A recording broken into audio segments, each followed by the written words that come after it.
puts up with this? That's what I don't understand. Bring the lion out, bring the lion. Tonight on our show, we're going to have... Hey guys, don't you think it's kind of fun that you get to comment on the news? There's a cost. Oh yeah, there's a cost. People come after you. Like, I think that's why this is so much fun, is because... I'll see you at 5.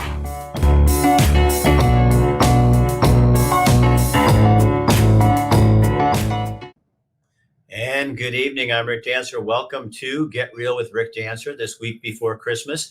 Bill London is not with us tonight. No, that guy, he works so dang hard, so he decided to take the week off. And then we're off next week, Kim, me, and Bill. I think he's just trying to milk it for everything it's worth.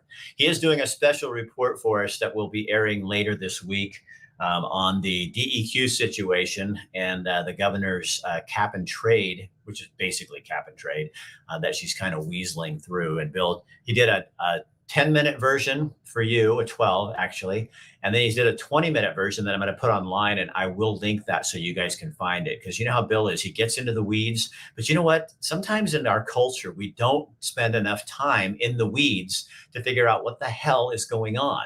And so we just get little tidbits. It's kind of like getting McDonald's fast meal, and you're not, is it really satisfying, or is it just filling you up until the next meal? So Bill likes to really give you the full meal deal. And so we'll be having that coming up. Got a whole bunch of stuff going on this week. Tonight, we want to thank our sponsors, Veterans Legacy. They're going to be on tonight. We're going to talk to them about the program, what they're doing. And I think we're going to get someone who's actually going through the program. So that'll be kind of fun. Lonnie Woodruff is here. He's your dream maker, the guy who says, come on, you're sick of your life. I got businesses out there that are for sale. You could do something really cool. He has a guy that was in the corporate world, and he bought a bike shop. He didn't know anything about bikes, and now he's having the time of his life. Yes, he's working hard, but you know what? When you work for yourself, you do, but it's yours. You don't have anybody on top of you telling you, you can't do this and you can't do that. It's all up to you, and you can have your creativity. So Lonnie's going to be here to talk to us a little bit about that. Help us with the New Year's, don't do a New Year's resolution. You never keep it. Just change. God, everybody talks, I'm going to do this. Just don't talk about it. Just do it. That's how you make change. But our first story is kind of an update. You guys might remember Brian Aker. There he is. Hey, Brian, how you doing, buddy? Hi. I can't ever resist having you on here because Trisha, his wife, called and said some new things going on, sent me an email with the case. And I just want you to have your voice, and I want people to be involved in this. So explain to people where we're at, and I'm going to just let you, because you're better with this whole story. So just jump right in there, Brian. Well, what we're going on right now, we're having some problems with exposure to what Kate Brown's clemency issues are here with murderers. There's 210 felons that she's trying to release on clemency. 70 of them are some of the worst killers, juvenile killers in Oregon history. And one of them is a guy that killed my fiance 30 years ago. And he's got 22 years left on his sentence. And where you have the parole board and the appeals board are trying to let this kid out. And a lot sooner. He didn't only kill her, but he used a pocket knife to try to cut off her head. He used his Boy Scout knife. Yeah.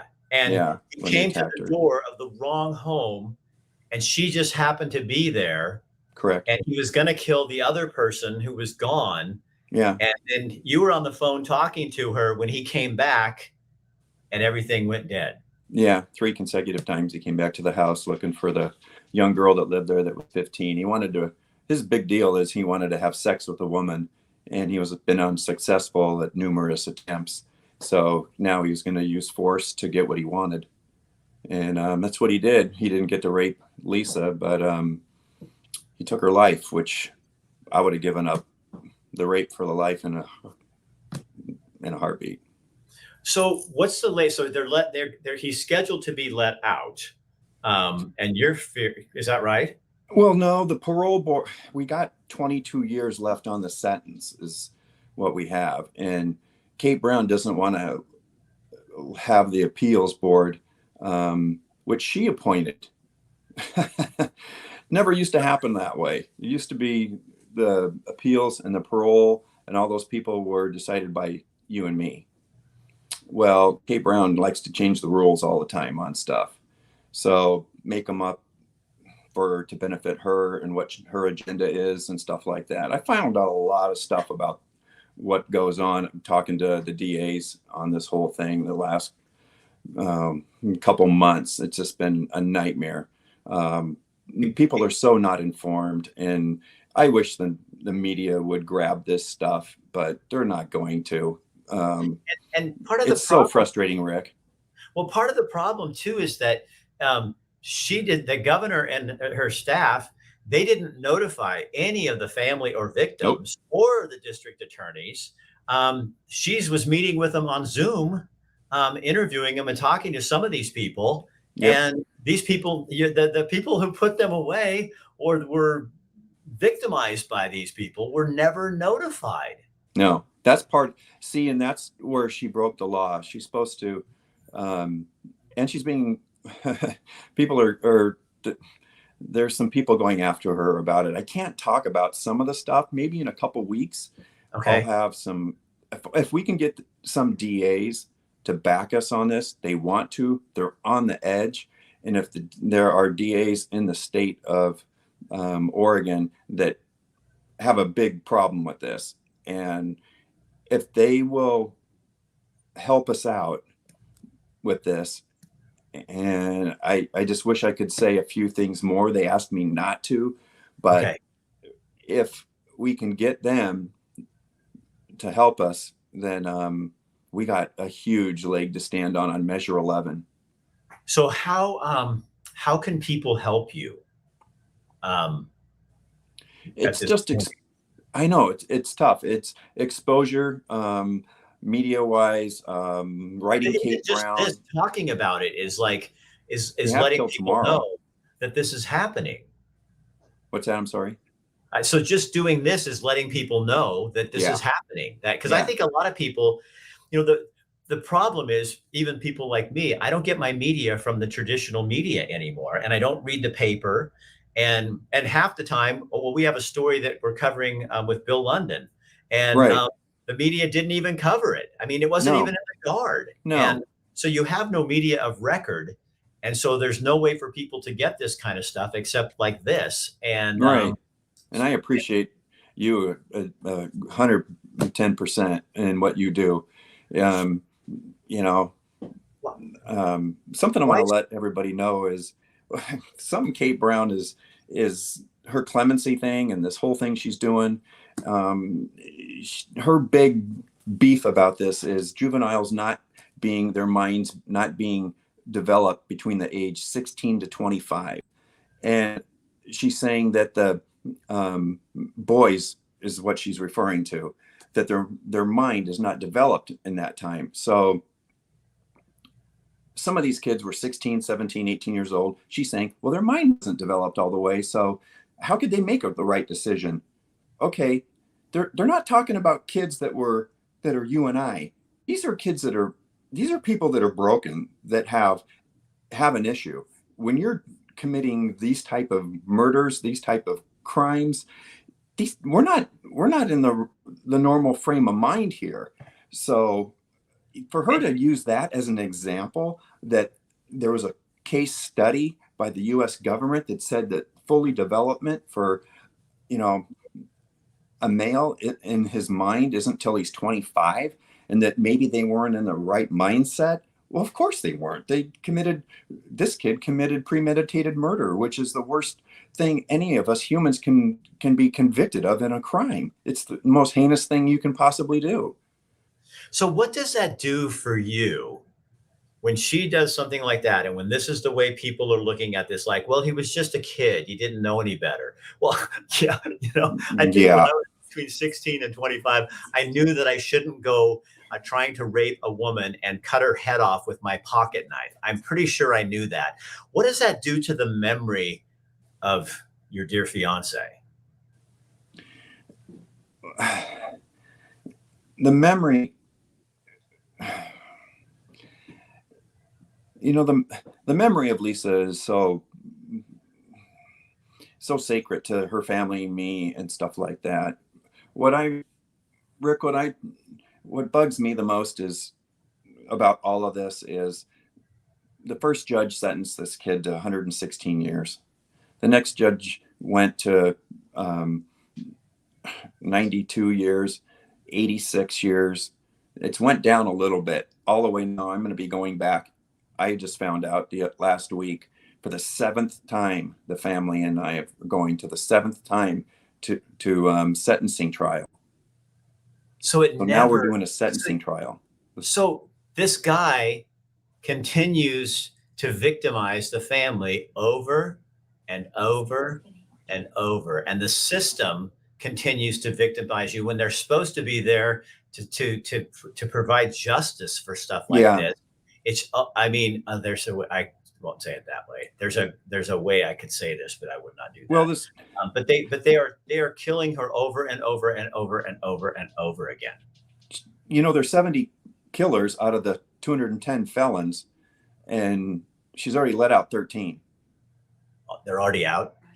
And she's trying to flood the court system right now with these 210, which is in the history of Oregon. The history is, as long as the state's been alive, if you want to call it, we've never had this happen before. I don't know what she's trying to do, or what her motive could be, but to take in before she's out of there in November, 210 felons, and she's trying to grant clemency to them. It's and then you have to tell the little caveat too is there's one killer who's not on that list, and rules were worked and maneuvered and managed around so that this one person named Kip Kinkle, the Thurston High School killer, does not qualify, but he's the only one. And because I think the governor knew that if you let that guy out, you are going to have you're going to have people on your ass like you have never seen anything. But that is even more insulting too. Oh, very much so. That case was worth more because it was a high school and students than it was your case. You know?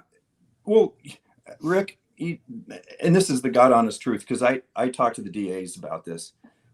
If Brian Aker was someone famous, basketball player, football player, movie star, something like that, there's no way in hell this kid would get out. Right. That's what really pisses you off. Right. So it's not the value of a human person, a human life. It's the value of how you measure up in culture to the vision of society and what they see you as. That is so disgusting. Yeah. Now, if I had millions and millions and millions of dollars, I'd be all over. I'd have lawyers flying all over the place doing stuff, but, trying to put the brakes on her, I wouldn't care what all the DA said. I'd just be blowing up the media like there's no tomorrow.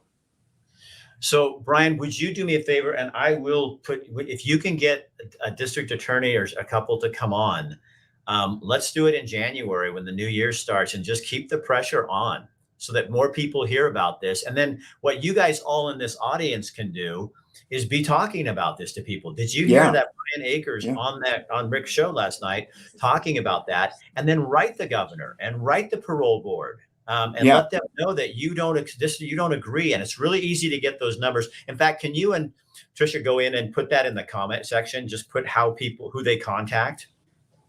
Yeah, I think she did send it to you too, to Perry, Perry and the governor. Perry, is it Waddell? I can go find it, but if you put it in the comment section, the trick is if you put it in the comment section, it goes to every person who's on here. It'll show up in their mail. And on their page, and they'll see it. Okay. Also, get a load of this. I found this out too. One of the guys that was there was a lifer that was in there, slipped through the cracks, and sentenced to life, not supposed to be in this whole thing. He changed his name, and the parole board is so pathetic that they didn't even catch it, that he changed his name and he squeezed through and he got on the list to be let out. What? Yeah. How does that happen? That's what I'd like to know. How if it's so pathetic. I mean, come on, guys. These are killers. Rick, if you knew some of the stuff that I know about how some of these people were killed, I mean, you would just be like, it just gives you chills. It just changes you as a person when you look at people. It's so bad. It's so bad what some of these people have done. Well, sorry, my train's going by. So Brian, thank you for coming on, and please do get back to me, because I will. And even after I move, we're still doing this stuff. So you get a hold of me, because we will just continue to harangue this thing. Yeah, I appreciate that. Squeaky wheel gets the grease, and we're going to grease this one. Yeah. All right, buddy. Thank you for your time. Always. You know what I love about that guy? So this is like 30 years ago, the woman he was in love with, and his wife now helps him with this. I mean, she knows how important this is to him to just set the record straight. And this guy is not like a detective, but he's becoming one. You know what I mean? Okay, so what does that say? It's what we always talk about. Love is an action word. You cannot love someone and not take action. That's bullshit if you think you can. Community is an action word. If you want to be a part of it, you can come on here and go, oh, that poor guy, Brian, oh yeah, and then go off and do whatever you're going to do. That isn't community. Community is getting involved. If you feel bad, I'm glad. But if you don't do anything, what the hell does that do? Nothing. So you have to take action on everything we have on here tonight. We are giving you opportunity to be part of something bigger than yourself, part of life. So you can help a woman who no longer has a voice because some fucker killed her. You want to do that? You want to do something good with your life? There's something you can do. Just write a letter and say, that's not right. That's not right. Man, crazy stuff. But you know what? Honestly, we can change this. I am so sure. I know we can change it. We can turn this stuff around. It takes people. It takes using your voice. It takes courage. It's my show. I can do what I want. Joe Manchin, what a guy. That guy's got courage, balls of steel. Now his whole party's trying to hang him, but he stood up for what he believed in and for the voters of West Virginia. I don't know. You don't have to agree with him. I don't have to agree with him, but he did. He stood alone. That's the very definition of courage. Courage is not when you're courageous, you are afraid, but it's doing it anyway. That's what courage is. And we're seeing a great example in that man. I know very little about him, but what I've seen, here and there. But I was sitting there watching today going, man, that takes the biggest balls. You are such a tough dude. And I love that other people are mad. Good. He's speaking up and doing what he thinks is right. So now I've got something else for you to stand up and speak up for. We have a homeless situation in Eugene, Oregon. All over Oregon, but in Eugene, it's especially bad. And a good percentage of those people out there on the streets are our veterans. They're people who went to war or served their country to keep us from going to war. And something happened. And now they're on the streets and they have nothing. And they're living out there on the streets and we owe them. And so a group of folks called Veterans Legacy, this is John LeBeau, and Lori Perkins is not with Veterans Legacy, but she might as well be because they're kind of like all married now. And right, Lori? Yeah. And Lori has an amazing, tell them your name of your program as well. Lori Perkins with Housing Our Veterans. And you were on last time and I was like flabbergasted the whole time. And guess what? I think Gray and them are here too. Hold on. Oh, nice. Oh, okay, you guys, are you ready? Oh, yeah. This is so awesome. Yeah, there's Lori. Gray. So Gray, it is so nice to meet you. Hi, thank you very much for putting on the Zoom deal here. This is awesome. I'm glad to be a part of it. Well, we are so glad to have you. So where did you serve? Can you tell me just a little bit about you? Sure. Fort Dix, New Jersey, San Antonio, Texas, Fort Sam Houston, Texas, Fort Riley, Kansas, and South Korea, 4 tours. Wow. Wow. Thank you so much for your service, Gray. No problem. It was my pleasure. Thanks to pay taxes, so I had training and equipment. Yeah. Well, you're the first veteran who's ever thanked me for my tax dollars. I appreciate that. I tell everybody who who says thank you for my service, I tell them thanks to pay the taxes. Seriously, I do. And bus and everything. They laugh. Does somebody have a phone on? That's left the area. It's a hazmat warning. Yeah, I got it too. Oh, well. Wow, I didn't look very good on live TV. So did I. Wow. I have it on mine too, but my phone was off. That was weird. I was going, what's going on? So, Yeah, my phone's off too. so you guys, real fast, let me just kind of, so what Veterans Legacy does with all these programs together. So Veterans Legacy, Gray, did you go out and were you out living there and working there? Actually, yeah, absolutely. They rescued me. This is a long story that I encapsulated under 7 minutes. If anybody wants to know.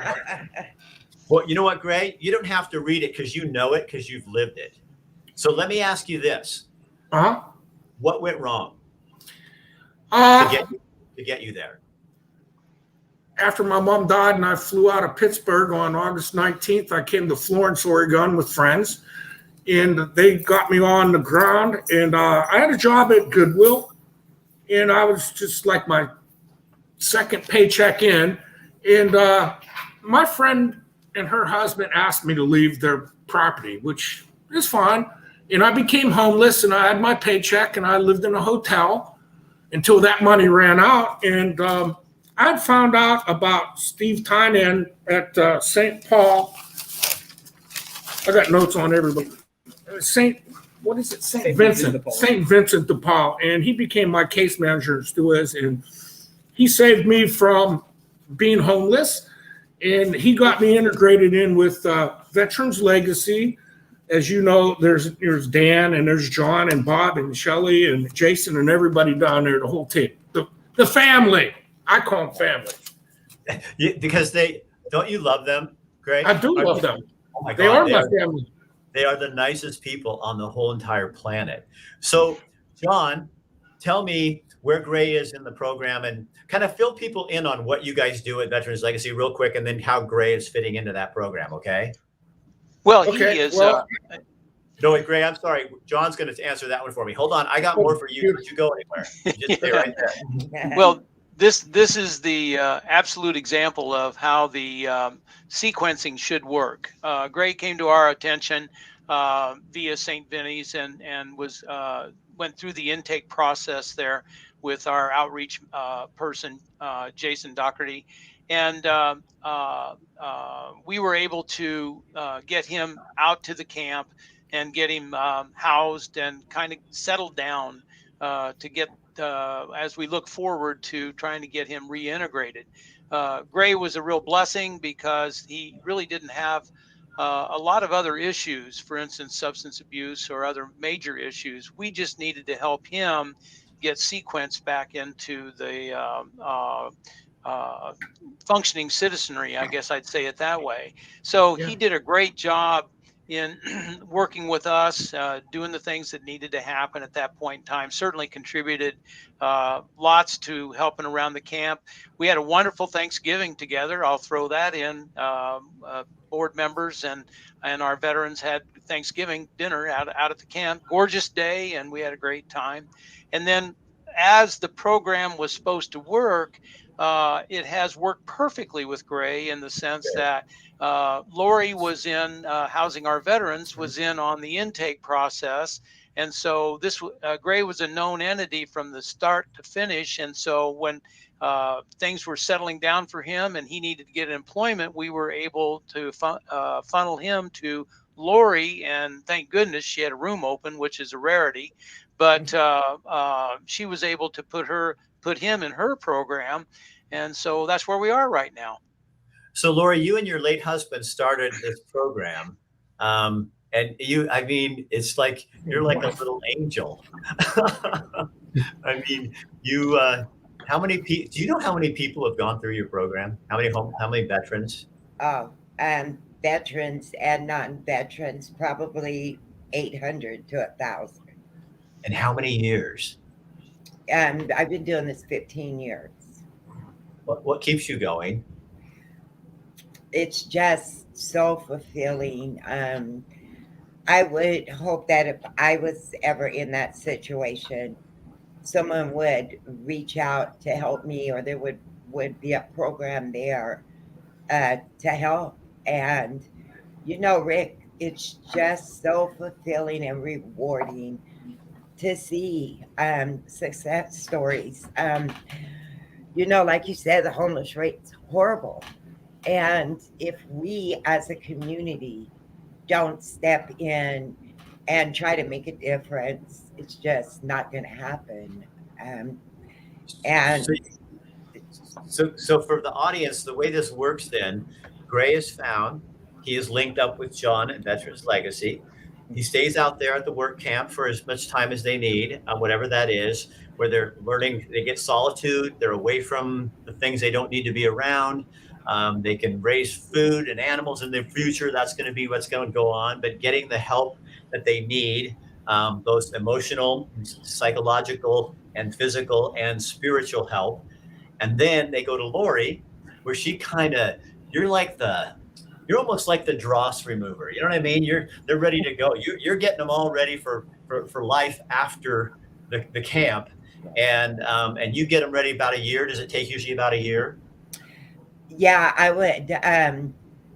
That's my goal, is to have them there for about a year so they can focus on them and get the help they need, whatever their story is, whatever help they need. So that way, when they get out on their own, they have all those tools to use. And it's just not a revolving door where they're just either going to prison, going to jail, or going back to drugs, where they can stand on their own and have that confidence of being able to continue forward. How often do they stay? Like, is it usually a year? Is that what they usually do, stay there? Yeah. Okay. So Gray, I got a couple questions for you. Me? Yeah. Okay.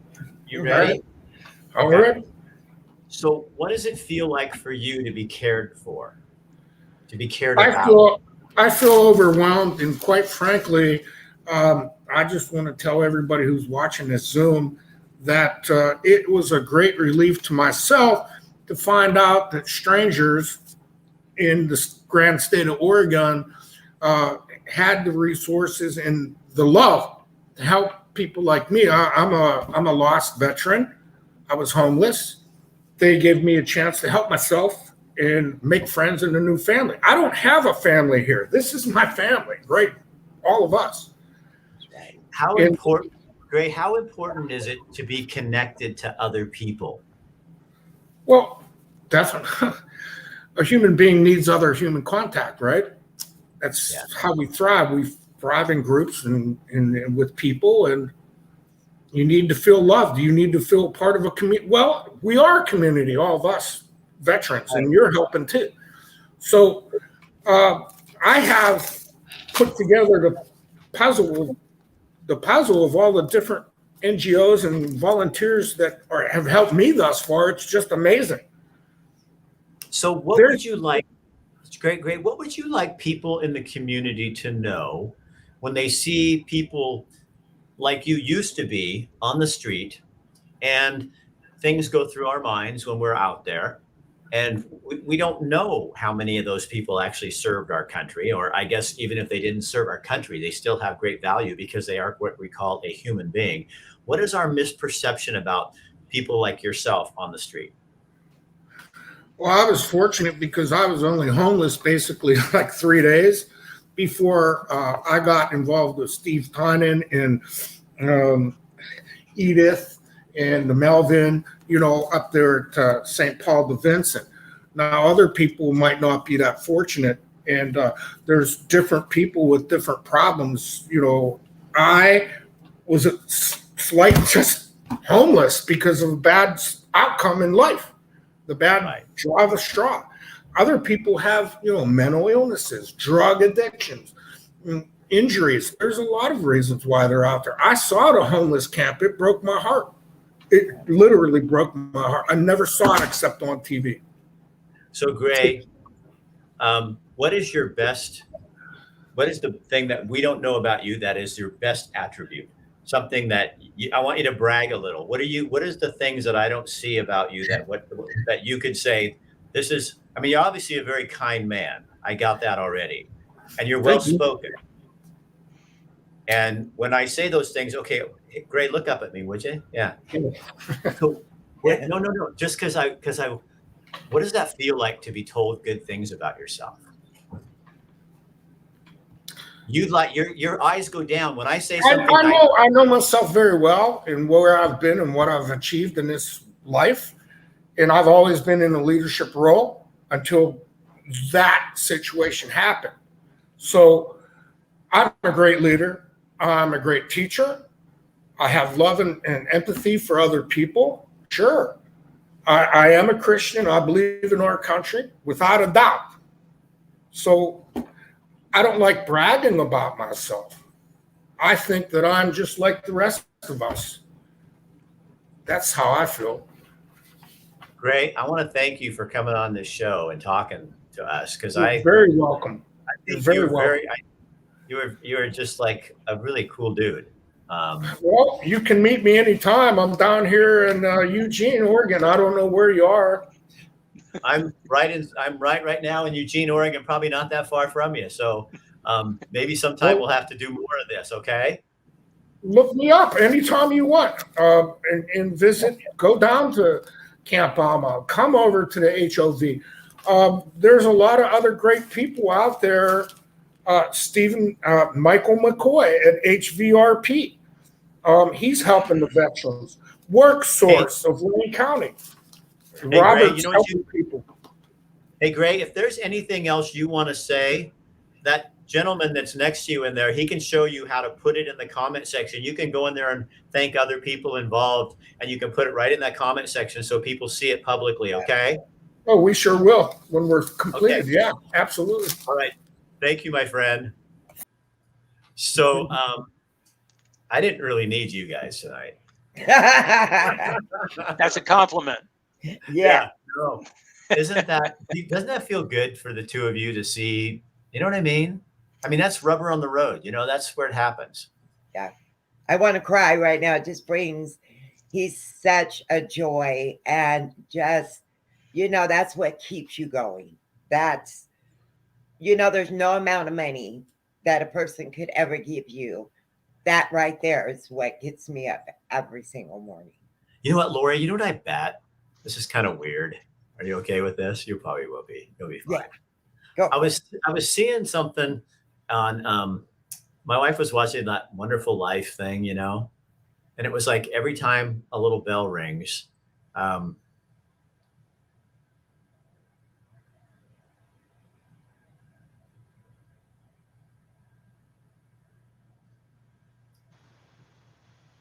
angel gets its wings.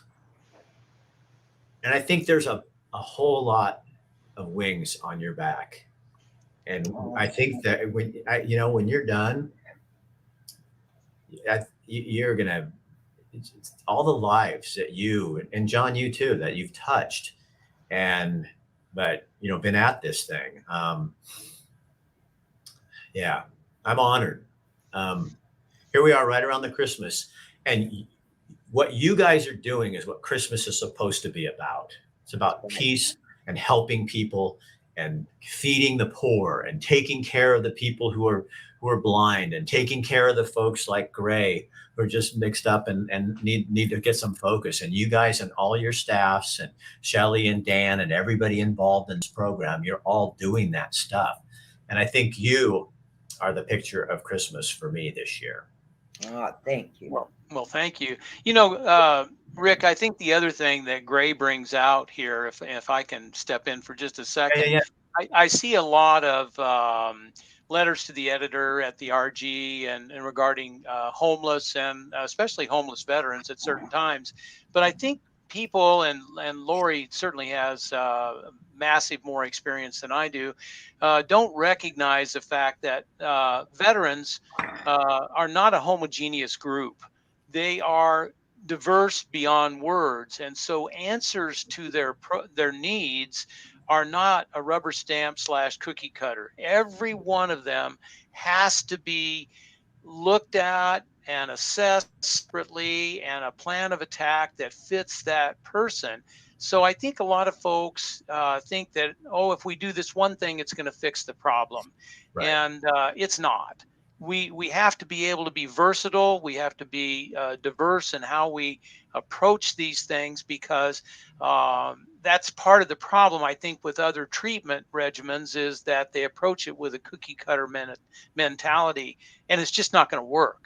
And Right. especially with the age group differences that we deal with, that's an automatic. That some of these things are not going to work in different age groups. So Gray is an excellent example of an older veteran that ran into problems, and thank goodness our system worked. And I have to say the same thing to you. This is the best Christmas present I've ever had this year, because of Lori. Yeah. Oh, you guys teaming up the way you have, I think this is powerful, because and what it also shows is what we were talking about with Brian earlier. In groups, in together, we are much more strong than we are as separate entities. And there's so many groups working on homeless stuff. And I think sometimes that's where the problem gets. It's just all this mishmash. And you guys you're very focused. Veterans Central. Here's what we're doing. We can't do everything, but we're doing this. So we're going to get them off the street and to the place. And then Lori's going to get them situated and out into the real world. And that is the perfect balance. And that we can learn from that, I think, so much. I love this. And I'm so glad you guys are part of my show, because it really makes that was so fun. That's my favorite kind of interview to do, is somebody like Gray, where you don't know where it's going to go. And you don't care. You just go, you take me where you want to take me, buddy. I'm just here for the ride, Right. All right. You guys, thank you so much. I really appreciate your time. And you guys, if you want to get a hold of them, Veterans Legacy, you can, either one of the organizations, we'll get them to put the information in here so that you can talk with them. And they're always looking for help. If you have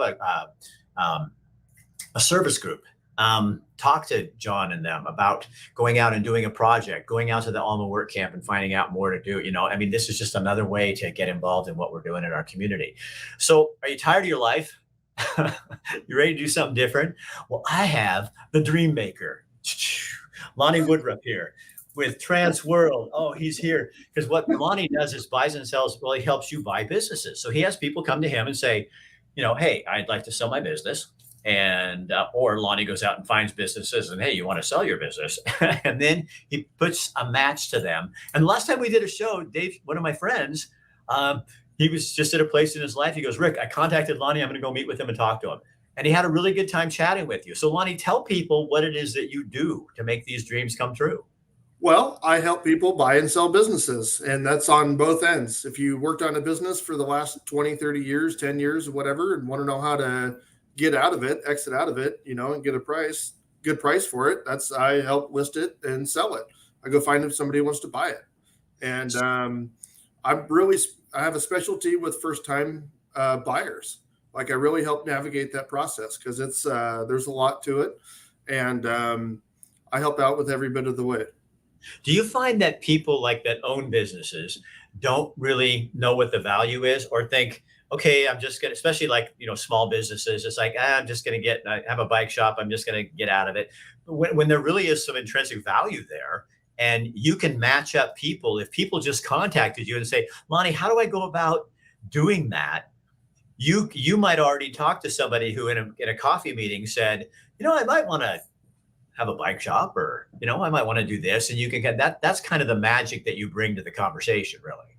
Yeah, absolutely. We have, I'm part of a larger organization. So we have database resources for what businesses kind of sell for. Each industry has kind of rules of thumbs for multiples that may not make a whole lot of sense to a lot of people. But we help out with the valuation process for both sides. And are you seeing more people because of the pandemic, and just people to the point where they're just ready to go get it? They're seeing, even I'm not to get controversial, but even people with mask mandates going, I don't want to work for somebody that they can tell me what to do. I want to go start something on my own. Are you seeing a lot more people coming and saying, oh, what's out there, Lonnie? Yeah, absolutely. Well, there's a few things going on. Mask mandates, inflation, control over your own income, control over your own life. The corporate world's, hasn't gotten easier in the last 10 years. I was a part of it for a long time, and I've helped a couple people get out of that arena, and they're really happy right now. It's owning a business is hard work, but it's kind of different hard work. When you're on your way to your job, your corporate job, and you got your stomach turning in knots because you don't want to go to work, that's a different kind of stress than running a business. You might put in the hours, but you'll make the income, and you're your own boss. I think, Lonnie, just my own story, all the years you think, okay, well, the paycheck's coming in. Well, you were talking earlier, Lonnie and I were having a conversation before this started. It's like, yeah, well, inflation goes up, 6%, and my raise was 1%. This is not measuring out. And the difference between owning your own business is I can make up that difference. I can control my destiny to a much greater extent than I can working for the Chambers family or whatever it is. There, it's once a year I can go get this raise or whatever I negotiate. But with my business, yeah, I work my ass off, but it's mine, and I can do. I wish I would have done this like 20 years earlier and got off the news.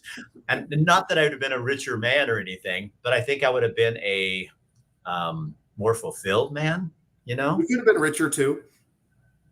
You can have both. You can have happiness and wealth being your own business owner. I make more money now than I did when I was on KEZI, and I was paid well. But I mean, I worked my butt off, and I've created a business, and I'm taking that with me when I go. And I think that's what people don't understand, the magic of that, how that feels. You know what I mean? And you see it all the time because you're helping people do this, which is, I think, would be super fun. I love what I do. I help people on both ends. It's so much fun. And I get to help people. So if you buy a business and you can employ a bunch of people, you can take them from other jobs that they don't like either and create a work culture. Let's say the hypothetical situation. Let's say you're a mid-level manager for a corporation. You got a little bit of resources, and you think you can do it better. Like, you don't like going to work, and you want to buy a business. Like, there's a lot of skill sets that directly relate. And you can go and buy a good business and make a bunch of people happy by creating good jobs. Do you think that people don't understand the skill sets that they have because how corporations kind of undervalue you usually?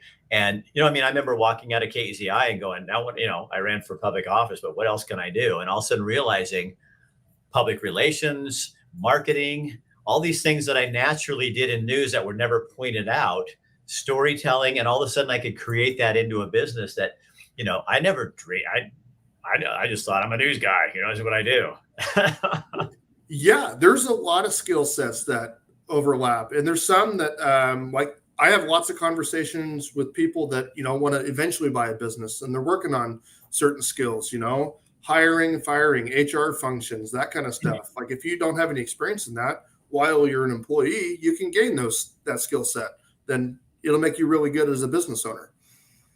So, Lonnie, can you put your email in there? What happened at the top, I had them in there, and then it screwed up. And when I came back on, it took all of our emails out there. But just put it in the comment section so people can get a hold of you. You guys set up a meeting with Lonnie and just sit down and have coffee. I mean, even if you don't end up doing that, it's fun. I have coffee with him. He's fun to talk with. We had, we had a good time. I'll someday sell my business through you, but I got to make it a little bit bigger first. I'm working on that. That's what we're going to Montana for. We're going to expand. My little secretary, I have this male secretary. His name's Matt Kindle. He's a mutual friend of ours. Look at that. He does this for me all the time. There we go. Thanks, Matt. And Lonnie, not to burst your bubble or anything, but he does it for he watches my show, and all of a sudden I see a website come up, and I'm like, oh, and I feel like I'm, and then he keeps calling me and asking me to pay him. You think I need to get rid of him or something? I'm kidding. No. Hang on to him. Yeah. He's just a huge advocate of the business community, like I am, like you are. We're all in this together just to help people. And thanks, Matt. I encourage people to follow me on LinkedIn, Facebook. I'm going to be, after the first of the year, I'm going to be producing a whole bunch of material about first-time buyer info, just little nuggets of information. So, Lonnie, somebody's on here. You're going to be part of a little news story here. So that little warning that went off, somebody said, in case you hadn't noticed, downtown Springfield hazmat crew, Eugene Fire Department, We have crews in the area handling a hazmat incident. Citizens should avoid Main Street between Pioneer Parkway and 5th Street in Springfield if possible. Residents and employees already in the area should shelter in place until further notice. So that is downtown hazmat incident. Citizens should avoid Main between Pioneer Parkway and 5th Street if possible. Residents and employees already in the area should shelter and take cover. Okay, so that's what we need to know. All right. Well, how'd you like that? Is that kind of fun to be like part of breaking news? Breaking news. I was just thinking that. So people helping people is what community is all about. I know this whole show has been that kind of thing. I really love that. So Lonnie, anything else, any tips you can give them that they need to know? Or yeah, make your dreams come true. Just don't dream it. Put a plan in place, set goals and see it forward. You know, whether you want to sell a business or buy a business today, tomorrow, 3 years from now, there's lots of things I can help with on both sides of that to either prepare you to buy a business or prepare you to better sell your business. But and this really is the perfect time because so much is in flux that you can get in there and get going. You know what I mean? I found that with my own business. It's like what I thought was going to be devastating has been actually like the most creative time I've had to kind of come underneath while everybody up here is going, ooh, you know, you just slip underneath this thing and you start figuring out ways to do stuff differently. It's been really an interesting, I mean, I'd love to write a book about, you know, the reaction to COVID. It just changed me, who I was, and not mine, but the cultural reaction gave me space to kind of hide and start finding ways to do things differently. And I think it's been great. Yeah. There's some unique things going on. It's a good time to buy a business. There's some really good established businesses that people are just looking to retire, and they're up for grabs. They really are. All right, you guys. So Lonnie Woodruff, there's the way you get to his email, and just go there and you can find the email on that page and get a hold of him and just go have coffee and find out what's out there for you. Lonnie, thank you for your support on my business. We appreciate having you on here. Big fan of the show. Have a nice Christmas, man. Yeah, likewise. All right. Everybody else. I will see you next month. Yes. All right. That's Lonnie Woodruff. Good guy, cares about people, cares about the community, and has found his niche, the thing he was supposed to do. I think that's the thing maybe that you'll learn from all of this, you know, if you don't explore, who's going to do it? You know, if you don't have if you just sit around and talk about what I should have done, I mean, how many people on their deathbed are going, well, I'm sure glad I stuck with the same job for 40 years. You know, I mean, I think people, you have to experience other things. If you're happy, great. But if you're sitting there and going, I don't like going to work every day, you need to make a change. And here's a perfect opportunity to make a change. If you okay, that's the hazmat, might be just a little office too much. Helping people is what the community is all about. And here's this below my home. All right. Well, that's it for tonight. Again, Bill London will be back next week. Or no, he won't, because we're both off next week. So we will have shows every day this week. Oh, on Friday or Thursday, we're going to do an old Christmas special that I did like in 2013 or 15. I didn't have a beard then. And it's called The Strangest Reindeer of All. Because when I was growing up, Rick Dancer, I got teased, you know, Dasher Dancer, all that stuff.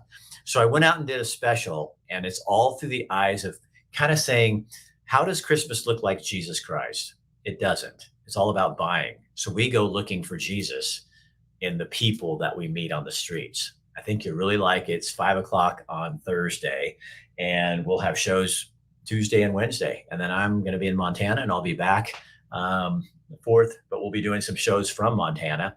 And then at the end of the month of January, I'm going to be moving there, but we'll still be doing this, and we will still be doing all of our work in Oregon, but we're just going to show you a little bit more of the world by showing you some Montana. Thank you, Molly. I will have a great Christmas, and all of you have a Merry Christmas too. I will see you tomorrow night. Share this on your page because that helps all of my clients that are on here. It helps share those stories, and people are tired of watching all the bullshit. They want to see something cool. All right. We'll see you later. Have a good night. Bye-bye.